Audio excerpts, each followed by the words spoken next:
Hello, I'm Jen Satellino from the College Place, Oregon, and today we're going to talk about paying for college.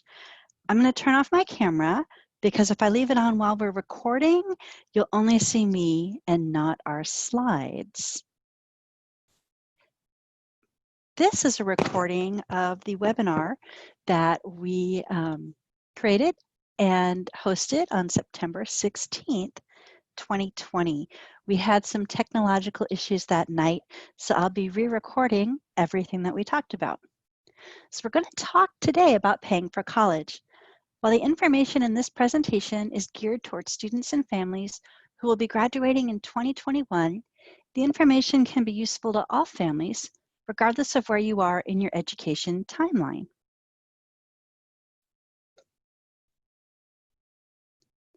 We're going to cover a lot of information in a short amount of time. Our agenda includes discussing college costs, defining financial aid, talking about different types of financial aid applications, and going over a fall timeline and action items for you. Lastly, and most importantly, we're going to make sure that you know where to turn when you need help or have questions.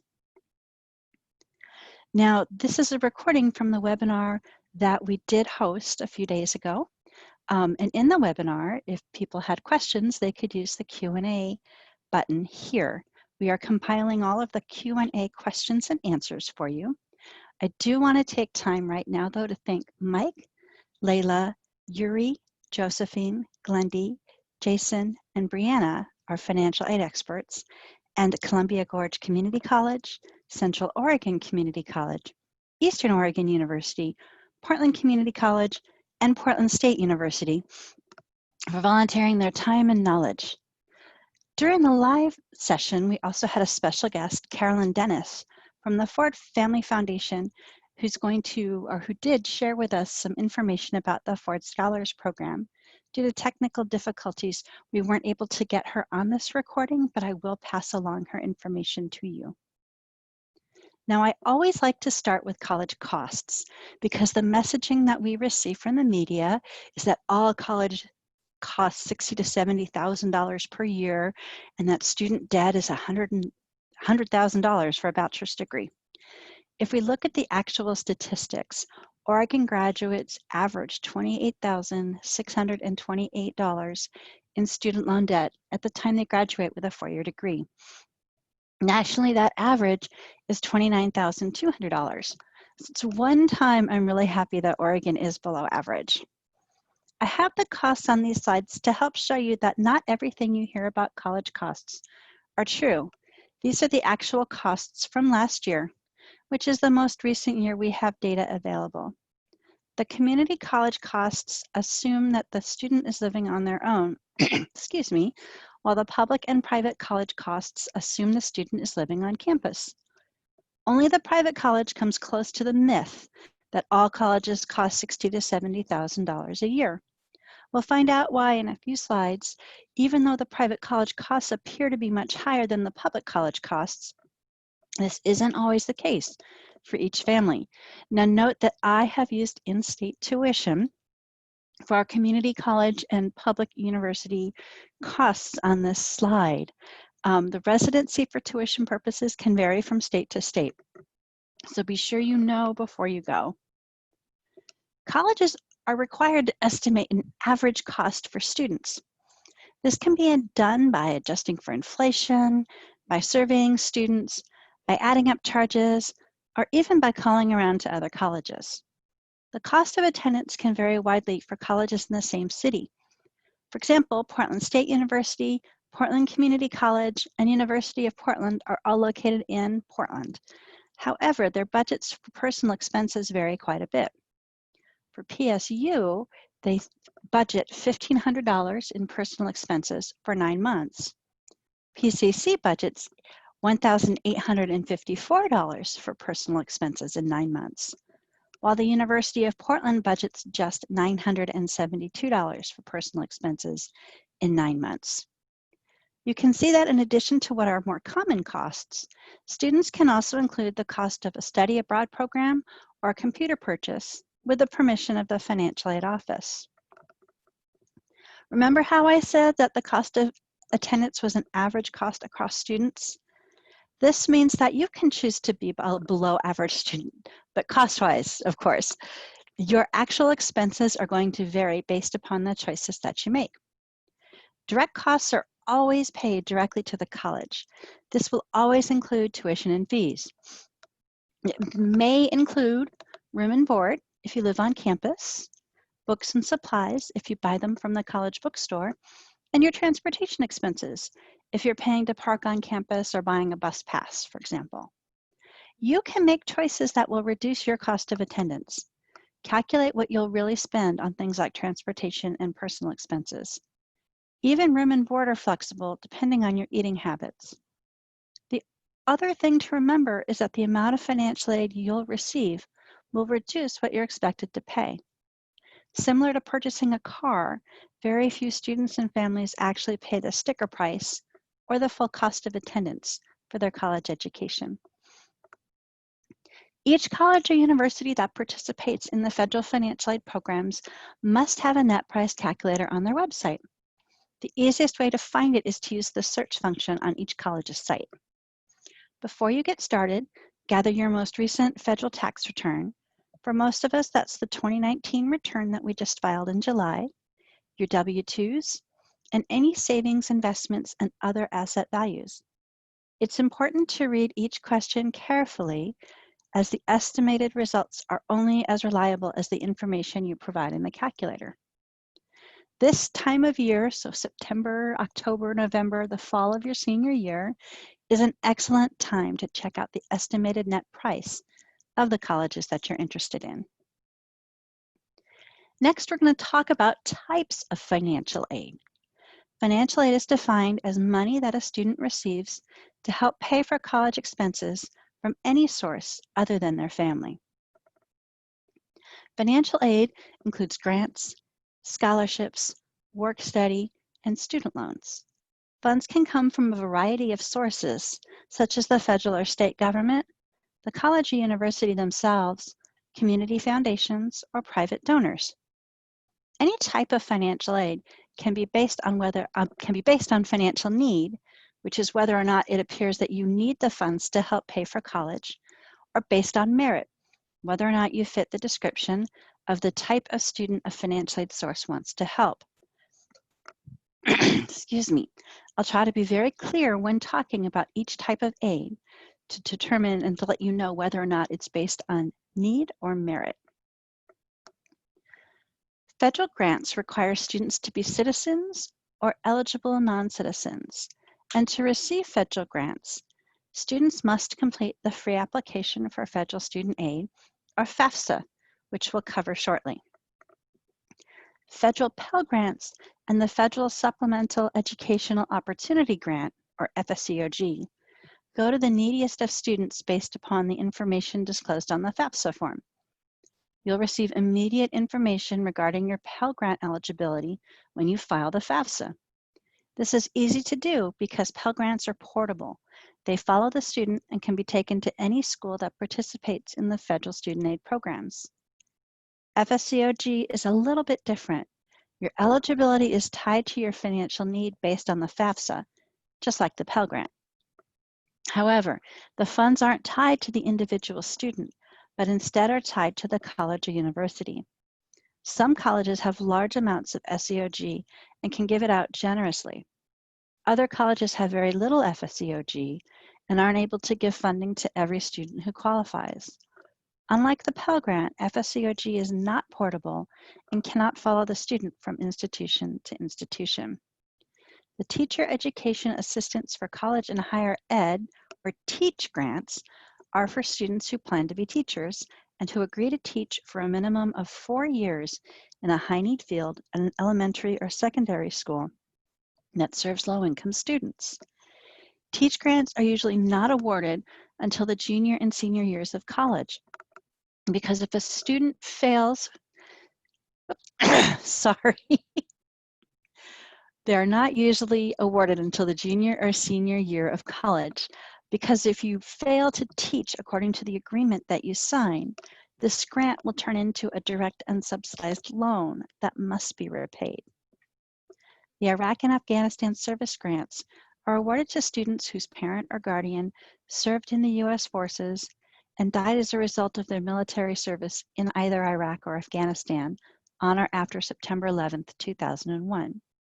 Recipients must be ineligible to receive the Pell Grant and must have been younger than 24 or enrolled at least part-time at a college or career school at the time of their parents' or guardian's death.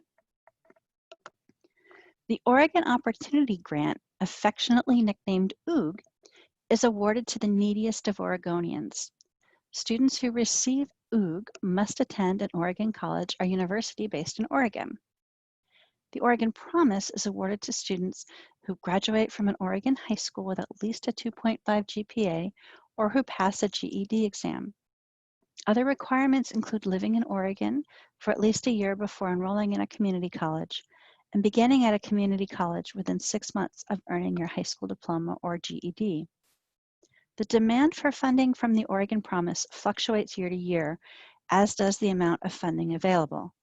We encourage all students who are interested in attending an Oregon community college to apply for the Oregon Promise. Your Oregon Promise funds might not be finalized until after you graduate high school.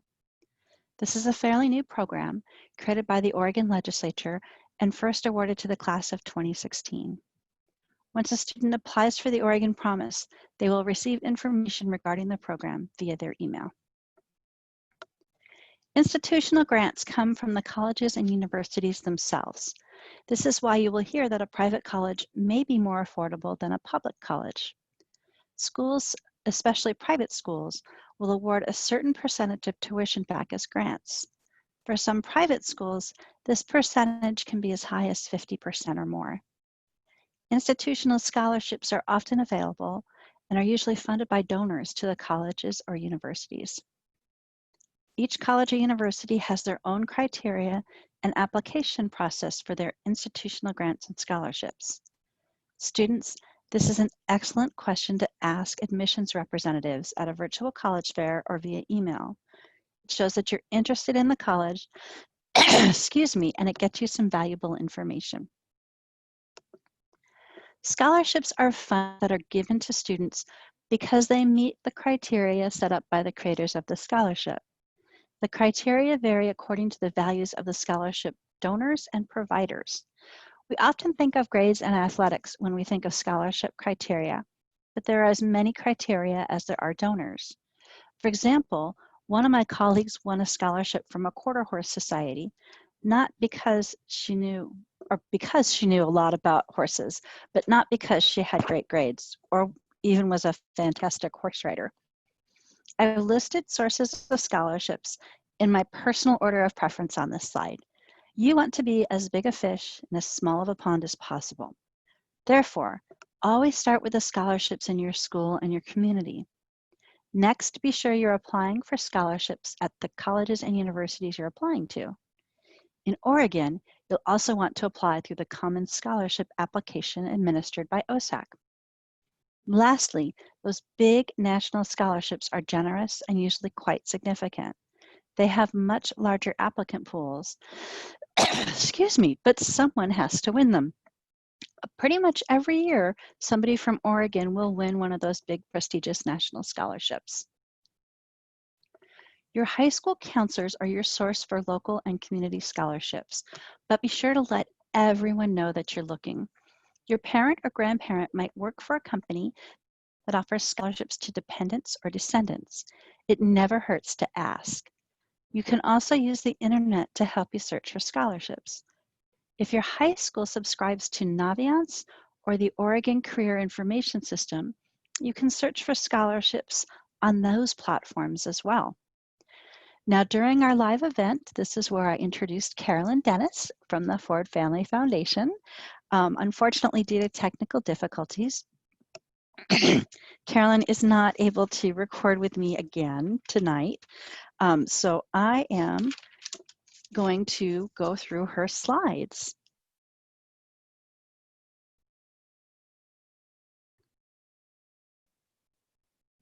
The Ford Family Foundation is a private nonprofit foundation based in Roseburg, Oregon. The scholarship office is based in Eugene. The foundation has had a strong focus on education since the inception in 1994. There are 5 scholarship programs, but today we'll focus on the Ford Scholars program. The Ford Scholars is a need-based scholarship.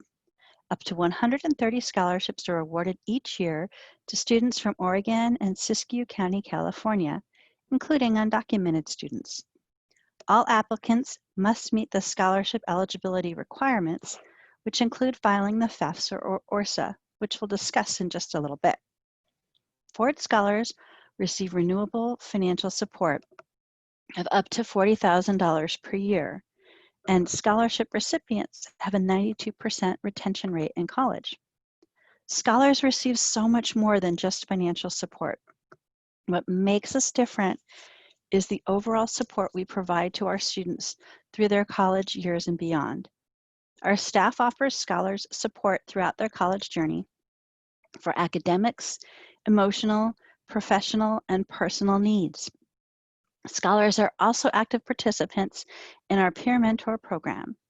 They develop their professional skills at annual leadership conferences and continue to be involved through the Ford Family Alumni Network, which is now over 3,000 members, and we're still growing.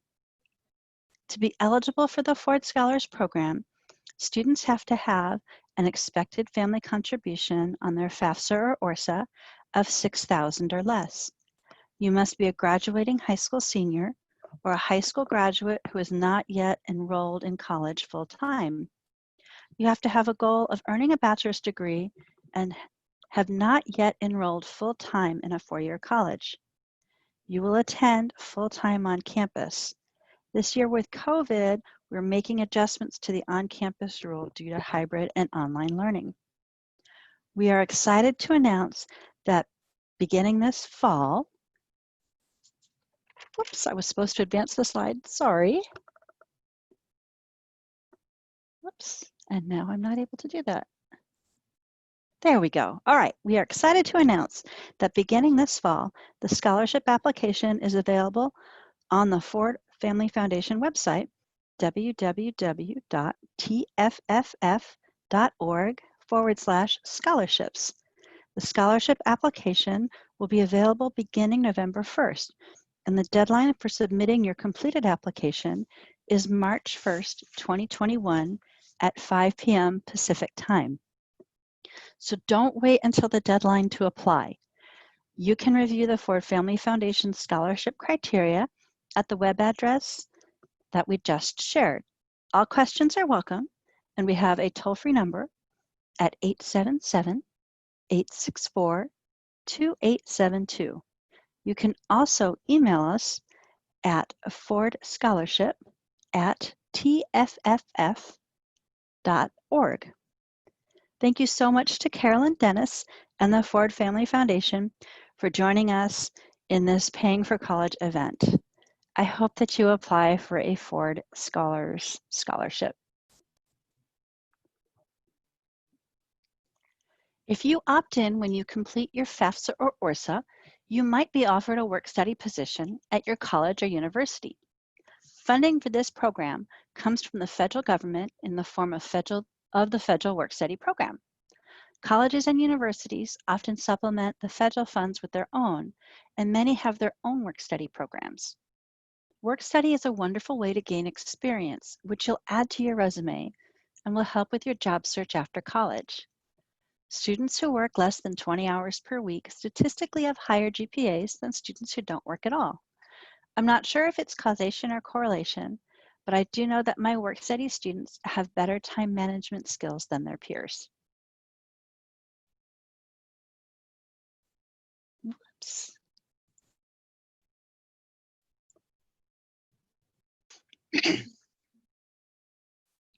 Sorry about that. It appears I'm still having some technical difficulties, but we're going to get through this. So, student loans. A lot of times people are surprised that student loans are included as a type of financial aid.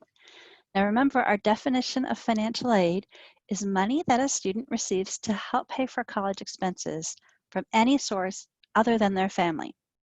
Student loans, while not anyone's favorite type of financial aid, meet our definition.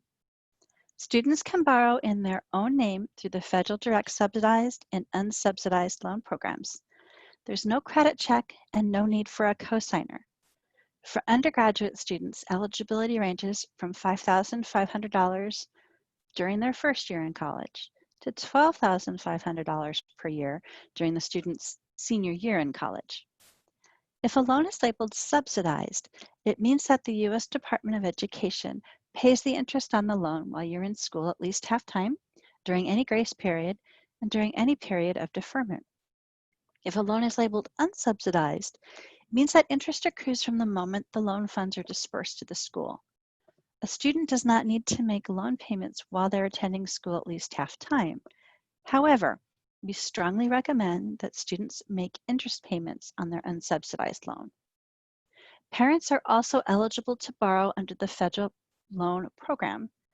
Parents, you can borrow up to that full cost of attendance for a college or university, minus the amount of any other financial aid your student's receiving. Of course, we don't recommend that you borrow that full amount. If you have questions about how much to borrow, check with the financial aid office at your student's college or university. Many families save through the 529 College Savings Program sponsored by their state. Here in Oregon, it's called the Oregon College Savings Plan. Low-income families may be able to participate in a matched college savings program called an IDA, or Individual Development Account. Students can also serve their community through AmeriCorps or military service and receive education benefits in return. Some parents are able to transfer benefits from their Chapter 33 post 9/11 GI Bill Educational Assistance Program or through their AmeriCorps Education Service Award to their children. Students in Western states might be able to take advantage of the Western Undergraduate Exchange, or WUI. This allows students from neighboring Western states to attend public colleges and universities while paying less than the traditional out-of-state tuition. It's important to look up the rules for each participating institution and program at wiki.edu. Other students take college courses part-time and work full or part-time. Whatever works for you and your family is the right way for you to pay for college. Don't compare yourself to others or your family to other families. Do what works for you in your situation. Now we're going to talk about financial aid applications. The FAFSA, or Free Application for Federal Student Aid, is the financial aid application used by citizens and eligible non-citizens to apply for financial aid. An example of an eligible non-citizen is someone who has an alien ID number, or what we used to call a green card. Students who are citizens complete the FAFSA regardless of their parents' immigration status. The ORSAA, or Oregon Student Aid Application, is the financial aid application for undocumented Oregonians, DACA students, or Dreamer students. The CSS Profile is limited to colleges with significant institutional funds. We'll also take a quick look at scholarship applications other than the Ford Scholars. This is what the FAFSA application looks like online. FAFSA opens up on October 1st each year for the next school year. This means that on October 1st, 2020, you can complete the FAFSA for the 2021-2022 school year. The first time you fill in a FAFSA for a given year, you'll click on the Start Here button. And yes, you'll complete a FAFSA every year. FAFSAs are year specific. I recommend that college seniors complete a FAFSA just in case they end up having to take an unexpected class or two before they can graduate. So you'll be completing a FAFSA for at least 5 years if you're pursuing a 4-year degree. An FSA ID is a username and password that allows students to sign the FAFSA electronically and will also be used to apply for federal student loans. Dependent students must also have one parent apply for a separate FSA ID of their own. Both the student and at least one parent will have an FSA ID. You will need at least 2 distinct emails in order to obtain 2 FSA IDs. If you want to get a head start on completing your FAFSA, you can ID tonight, even though the FAFSA does not open until October 1st. This user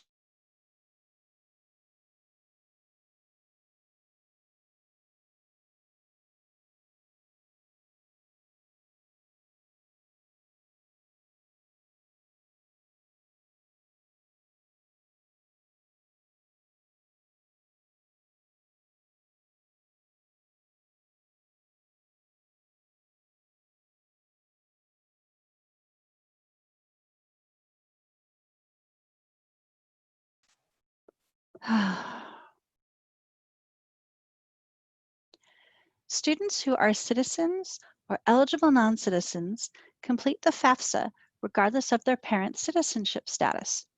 Students who have DACA status, who are dreamers, or who are undocumented are not able to file the FAFSA or receive federal financial aid. The state of Oregon supports all Oregonians who wish to complete education after high school, so we've developed a special application for students who cannot complete the FAFSA. This application is called the Oregon Student Aid Application, or ORSAA. It replaces the FAFSA for Oregonians who can't complete the FAFSA, and it serves as the application for the Oregon Opportunity Grant for non-FAFSA filers.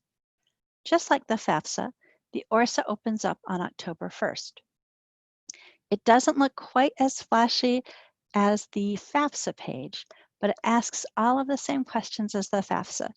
The information is processed and held by Oregon's Office of Student Access and Completion, or OSAC, and is not shared with the federal government or any other state agencies.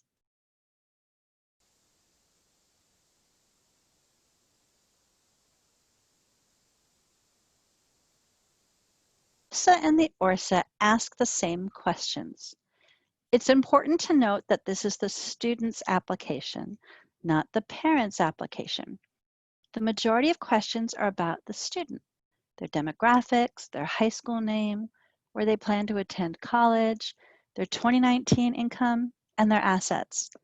There are questions about parents, but those questions are limited to brief demographic information and their 2019 income and assets only. Parents and students will both need to sign whichever form they're completing, either the FAFSA or the ORSAA. We often get questions about who is considered a parent for the purposes of financial aid. The rules for financial aid are very different than the rules for the IRS or for the courts. First, are the student's parents married to each other? If so, the student has 2 financial aid parents and reports information about both parents on the FAFSA or ORSAA. If the student's parents aren't married, we ask, do they live together? If so, the student has 2 financial aid parents and reports information about both parents on the FAFSA or ORSAA. If the student's parents aren't married and don't live together, which parent did the student live with the most in the last 12 months prior to filing the FAFSA or ORSAA? Please note, this question does not ask who claimed the student on their federal income tax returns. It does not ask who has primary custody of the student. It also does not ask if there's a provision to pay the college student's expenses in a court document, such as a divorce decree. This question only asks which parent the student lived with the most in the past 12 months. This parent is considered to be the student's financial aid parent. This parent will provide information on the FAFSA or the ORSAA. The other parent will not. Now, lastly, we ask, is the student's financial aid parent currently married or remarried? If not, the student has 1 financial aid parent and only reports information about that parent on the FAFSA or ORSAA. If the financial aid parent is currently married or remarried, the student will report information about their financial aid parent and their parent's current spouse on the financial aid form. The non-financial aid parent is not included on the FAFSA or ORSAA. We often have non-traditional family situations, and unfortunately, the FAFSA and ORSAA seek to put all students into a very traditional box. Many students in our community are being raised by people other than their mother or father. Unless the student was legally adopted prior to their 13th birthday, the following individuals who may be raising the student will not report their information on the FAFSA or ORSAA. This includes grandparents, foster parents, legal guardians, older siblings, aunties or uncles, or widowed step-parents.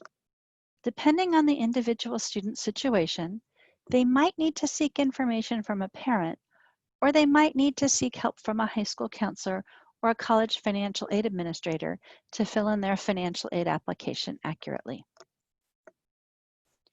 Oregon students will use the OSAC student portal to apply for the OSAC Common Scholarship application and the Oregon Promise Grant. Both should be open by November 1st. Foster youth will also use this portal to apply for the Chafee Grant. Students with dependent children can also use this portal to apply for a child care grant.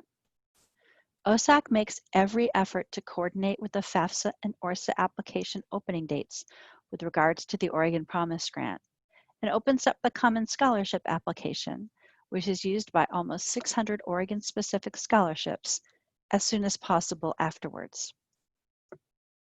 Approximately 250 or so colleges, universities, and scholarship programs require students and families to complete an additional financial aid application called the CSS Profile. The information collected on the CSS Profile is used to award non-federal financial aid, usually funds from the college or university themselves. Just like the FAFSA and ORSAA, the CSS Profile opens on October 1st. Schools may require the form for freshmen, for international students, or for all students. Again, this is an excellent question for students to clarify with the college admissions counselors from each school they are interested in. Or you can go online to the collegeboard.org website and review the participating schools and scholarship lists. Here in Oregon, only Reed College and Lewis and Clark College require the CSS Profile. There is a submission fee associated with the CSS Profile. Students who qualify for SAT fee waivers, students whose parents report less than $45,000 for a family of 4 on their application, and students who are orphans or wards of the court will receive CSS Profile fee waivers automatically. Individual colleges may also provide a fee waiver if you ask. Many of the schools that utilize CSS Profile data request information from the non-custodial parent, which is different than the FAFSA and ORSAA definition of a financial aid parent. Most importantly, the CSS Profile will ask for additional income and asset information, such as home equity, and will include this additional information in their calculations. So this is the time to create a plan to complete your FAFSA or ORSAA, and perhaps your CSS profile if needed. But most importantly, I want you to have a family financial aid talk. Culturally, it's difficult for us to talk about money, even within our own families.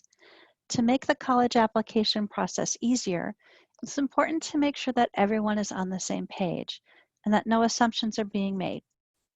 Parents, I'm going to have you model good behavior and start the conversation. Have you been saving money for college? Is there an amount you feel you can contribute to college costs each month? Are there any other family members who might be able to contribute? Students, have you been saving for college? Did you work this summer or during the school year? How much are you prioritizing your college savings? Are you willing to make a commitment to apply for scholarships? If so, how realistic are your chances to receive funding? Can you find scholarships that are a good fit for who you are and where you want to be? Excuse me. On a side note, these discussions are hard. These questions are personal. Some parents might not be willing to borrow to send a child to college because they need to save for retirement. I discovered that my oldest daughter thought I was a spendthrift because I like a certain brand of canned tomatoes. I laugh about it now, but at the time it was really hard to hear that she felt I was a spendthrift and could spend less on groceries.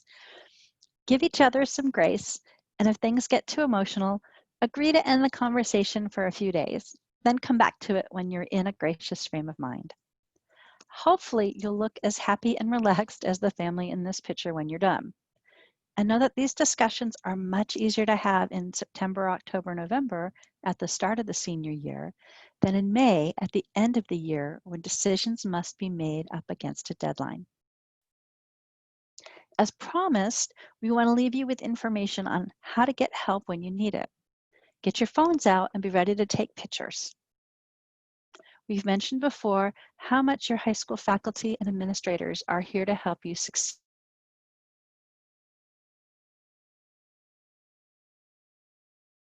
in universities you're applying to attend or the college or university closest to you. They'd like to give you good, solid information and keep you from making mistakes, no matter where you plan to attend. Excuse me.